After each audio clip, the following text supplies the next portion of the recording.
We're now going to apply our PVA to the wall. As I said, if it's not pouring off of the roller, that's the right mix. You don't want it too thick, but you still need it quite thin.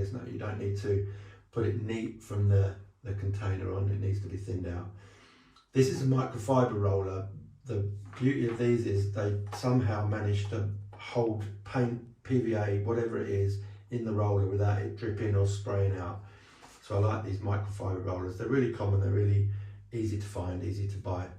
So apply it on the wall, and you can see now straight away this mix is quite thick. If that was too thin, that would be pouring down the wall. So you want to get it so once it's on, you may have some runs down the wall, but very small. You can just wipe them off with a damp cloth, as I'm holding on my shoulder as usual. So put your PVA on the wall, any direction. You don't have to worry about getting a little bit too much in places. It will just dry back into the wall.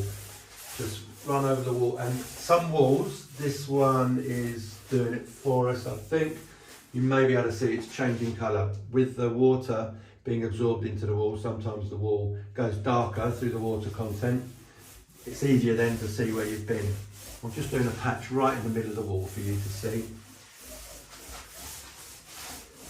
So I'll go across the wall, applying that with our brush. The brush is then for the top. So you want it up close. You don't have to go right up to the coving, just a few mil down, so you're not putting PVA on the coving, but very close. Run your brush along the top, under the coving, under the ceiling, and use your brush to go down the sides, along the top of the skirting, and importantly with your cloth, wipe off any excess on the walls, on the skirting. It will dry completely clear. You'll never know it's there until you go to maybe paint or work on another wall, and then it will be apparent that the PVA is on the wall or on the surface where you've left it. So that's our PVA. As that dries, I'll decide whether I need to put a second coat on.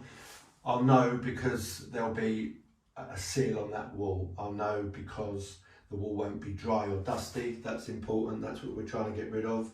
Anything that would make the paste dry too quickly.